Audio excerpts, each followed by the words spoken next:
അവിടുത്തെ ഏറ്റവും നല്ല പാത്രങ്ങളിൽ ഭക്ഷണം കഴിക്കുക, ഏറ്റവും നല്ല വസ്ത്രങ്ങൾ. വീട്ടിലിരുന്നാലും വേടിയും പോകുന്നുണ്ടെങ്കിൽ മാത്രം ഇടേണ്ടതാണോ നല്ല ഡ്രസ്സ്? വീട്ടിലിരിക്കുമ്പോ പിന്നെ വീട്ടിൽ നിന്ന് എന്താ നല്ല ഇട്ടാല്? നിങ്ങളാണ് നിങ്ങളുടെ മക്കളെ രൂപപ്പെടുത്തിയത്. നിങ്ങളുടെ മക്കൾ ആരും തന്നെ ദുഷ്ടന്മാരായിട്ട് വന്നതല്ലല്ലോ. എല്ലാ കുട്ടിയും ജനിച്ചത്, ഞാൻ ഇന്നത്തെ ഫേസ്ബുക്ക് പോസ്റ്റിൽ ഞാനിട്ടത്, എല്ലാ കുട്ടികളും ജനിക്കുമ്പോൾ ദൈവപുത്രന്മാരായിരുന്നു. പിന്നീട് അവർ ചെകുത്താന്റെ സന്തതികളായി പോകുന്നതിന് അവർ ഉത്തരവാദിയല്ല. എൻ്റെ നാട്ടിൽ മാലൂർ ഒരു കാതറാജി ഉണ്ട്, വലിയ കൊലപ്പാട്ടക്കാരനാണ്, ഈ നേന്ത്രക്കൊലേന്റെ പാട്ടക്കാരൻ. ഇയാൾ ഒരു ദിവസം കാഞ്ഞങ്ങാട് വെച്ച് കണ്ട് കാതറാജി നോക്കുമ്പോൾ കംപ്ലീറ്റ് കറ പരങ്ങിയിട്ടുള്ള ഒരു ചാർട്ടും മുണ്ടു.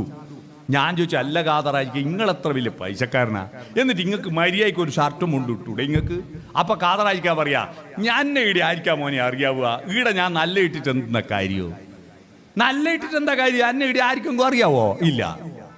ഒരാഴ്ച കഴിഞ്ഞ് നോക്കുമ്പോൾ കൂത്തുപറമ്പിൽ ഇതേ വസ്ത്രം ഇട്ടിട്ട്. ഞാൻ ചോദിച്ചു, അല്ല കാഞ്ഞങ്ങാടെന്ന് പറഞ്ഞു, നിങ്ങൾ ഈടെ ആയിരിക്കും അറിഞ്ഞൂടാ? ഈടെ ഇങ്ങക്ക് എല്ലാവർക്കും ഇങ്ങളെ അറിയില്ലേ? പിന്നെന്താ നിങ്ങൾ അത് തന്നെ ഇട്ട്? അന്നേരം അയാൾ പറയും, അതെ ഈടി എന്നെ ആയിരിക്കും അറിഞ്ഞൂടാത്തത്, പിന്നെ ഈ കുപ്പായം കണ്ടിട്ട് തന്നെ ഈടി എന്നെ ആയിരിക്കും അറിഞ്ഞൂടാത്തത്. ഇങ്ങനെ നമ്മളെ വീട്ടിൽ നിന്ന് വസ്ത്രം ധരിക്കുന്നത് മറ്റുള്ളവരെ കാട്ടാനല്ല, നിങ്ങളുടെ വീട് വൃത്തിയാക്കുന്നത് നാട്ടുകാരെ കാണിക്കാനല്ല, എൻ്റെ സംതൃപ്തിക്കാൻ. നമ്മൾ കുളിച്ചു കഴിഞ്ഞാൽ നമുക്കൊരു സംതൃപ്തിയില്ലേ? നമ്മൾ നല്ല വസ്ത്രം ധരിച്ചാൽ നമുക്കൊരു സംതൃപ്തിയില്ലേ? അതുകൊണ്ട് നല്ലതെല്ലാം എടുത്തണിയുക.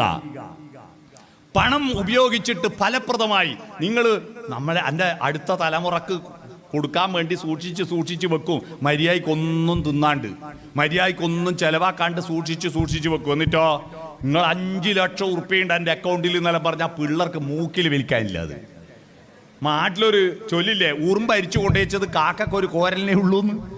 പിള്ളേർക്ക് കഴിഞ്ഞ ദിവസം ഇരുട്ടിന്നൊരു രക്ഷിതാവ് പറയാ, എന്നോട് മോൻ ചോദിക്കുക, ലുലു മാളിൽ ടൂർ പോയിക്കോട്ടെ, ആയിക്കോട്ടെ, എത്ര പൈസ വേണ്ട? 1 ലക്ഷം ഉറുപ്പ്യ. 1 ലക്ഷം ഉറുപ്പ്യ ടൂർ പോയാൽ 1 ലക്ഷം ഉറുപ്പ്യ ഇല്ലാണ്ട് ആടെ പോയിട്ട് എന്തെന്ന് വാങ്ങാനാന്നായിരുന്നു. പിള്ളേർക്ക് ഇതൊന്നും വലിയ പൈസയല്ല. അതുകൊണ്ട് അവർക്ക് വേണ്ടിയിട്ട് നിങ്ങൾ നശിപ്പിക്കണമെന്ന് ഞാൻ പറയുന്നില്ല. ചെലവാക്കാതെ വെച്ചിട്ട് വെറുതെ ജന്മം നശിപ്പിക്കല്ല. അടുത്ത ജന്മത്തിൽ സുഖമായിട്ട് അയക്കൂറിയും ആഗോലിയും കൂട്ടി ചോറ് തിന്നാ ഇപ്പൊ ആനക്ക് മതി എന്ന് പറഞ്ഞാൽ അടുത്ത ജന്മം ഉണ്ടെന്ന് ഉറപ്പുണ്ടായിരിക്കും. ഇതുവരെ ഒരു പള്ളിയിൽ അച്ഛനും ഉസ്താദും സ്വാമിയും മരിച്ചിട്ട് ആടെ പോയിട്ട് ഈടെ ഇങ്ങനെയാന്ന് വാട്സപ്പിൽ അയച്ചു തന്നെ. നമുക്ക് മരിച്ചു കഴിഞ്ഞാൽ എന്താന്ന് ഇതുവരെ ഒരാൾക്ക് ഒരു പിടിയുമില്ല. ഈടെന്ന് ഊഹം വെച്ചടിച്ചു വിടുന്ന. ആകാശത്ത് അത്ര നക്ഷത്രം ഉണ്ടെന്ന് അറിയാം നിങ്ങൾക്ക്? 48,37,23,412 നക്ഷത്രമുണ്ട്. കൃത്യം എല്ലാം ഗണ്ണിക്കോ, ആർക്ക് എണ്ണാൻ പറ്റൂ? അതുകൊണ്ട് എന്തും പറയാലോ. അതുകൊണ്ട് മരിച്ചു കഴിഞ്ഞാൽ എന്താന്ന് ഒരു പിടിയും ഇന്നോളം ആർക്കും പിടികിട്ടിയില്ല. അതുകൊണ്ട് അവിടെ സ്വർഗം, അവിടെ ജന്നത്തുൽ ഫിർദൗസ്, അവിടെ പിന്നെ പറുദീസയൊക്കെ ഉണ്ട് എന്നൊക്കെ പറയുന്നത് ഇവിടെ ഇരുന്നവരാ. ഇവിടുന്ന് പറഞ്ഞ പോയവരൊന്നും പറഞ്ഞിട്ടില്ല, ഇവിടുന്ന് പറഞ്ഞ.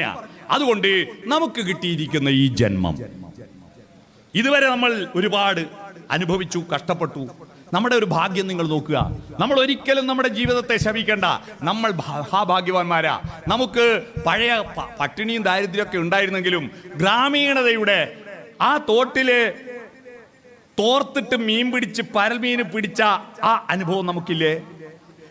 പ്രഭാതത്തിൽ ഉദിച്ചു വരുന്ന സൂര്യകിരണങ്ങളേറ്റിട്ട് മുറ്റത്തെ വയലിലെ വരമ്പിലെ പുൽക്കൊടിത്തുമ്പിന്റെ മൂർധാവിലെ മഞ്ഞുതുള്ളികൾ ചുവന്നു വരുന്നത് കണ്ടിട്ട് ഉഷാകിരണങ്ങൾ പുൽകി പുൽകി തുഷാരബിന്ദുവിൻ വദനം ചുവന്നു പകലിൻ മാറിൽ ദിനകരകരങ്ങൾ പവിഴമാലികകൾ അണിഞ്ഞു എന്ന് പാട്ടുപാടാൻ, ആ പാട്ട് കേട്ടിട്ട് പുഴ നീന്തി പൂങ്കുന്നു ചുറ്റുന്ന കാറ്റിന്റെ അകതാരിൽ കസ്തൂരി ഗന്ധം അനുഭവിച്ചുകൊണ്ട് പുഴയിൽ നീന്തി കുളിക്കാൻ, കുളത്തിൽ കുളിക്കാൻ, പച്ചവെള്ളം പാളയിൽ വെള്ളം വലിച്ചിട്ട് നെല്ലിക്ക ചവച്ചിട്ട് കയ്യിൽ ഒഴിച്ചു തരുമ്പം കുടിക്കുമ്പോ ആ നെല്ലിക്കയുടെ മധുരം ആസ്വദിക്കാൻ നമുക്ക് കഴിഞ്ഞിട്ടില്ലേ?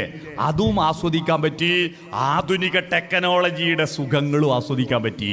ബിരിയാണി തിന്നാൻ പറ്റി, നല്ല ഫോൺ ഉപയോഗിക്കാൻ പറ്റി, നമുക്ക് നല്ല നല്ല സുഖം AC റൂമിൽ കിടക്കാൻ പറ്റി, നല്ല നല്ല വാഹനങ്ങൾ കാണാൻ പറ്റി.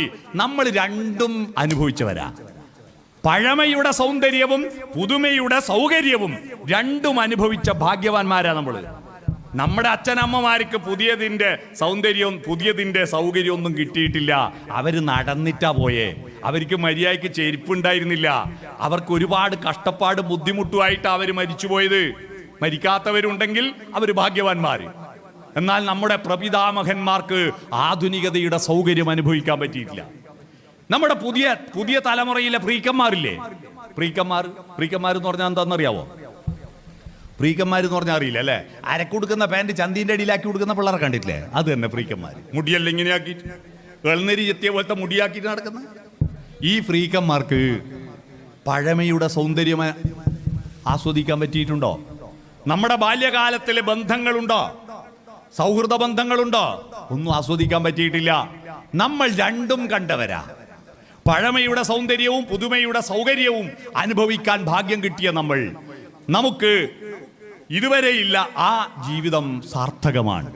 ഇനിയും സാർത്ഥകമാക്കണമെങ്കിൽ നല്ല ഈ മത്തി അയിലയും മാത്രമല്ല, നല്ല നല്ല മീനുണ്ട്, നല്ല നല്ല ഭക്ഷണമുണ്ട്, നല്ല നല്ല യാത്രകൾ പോകണം.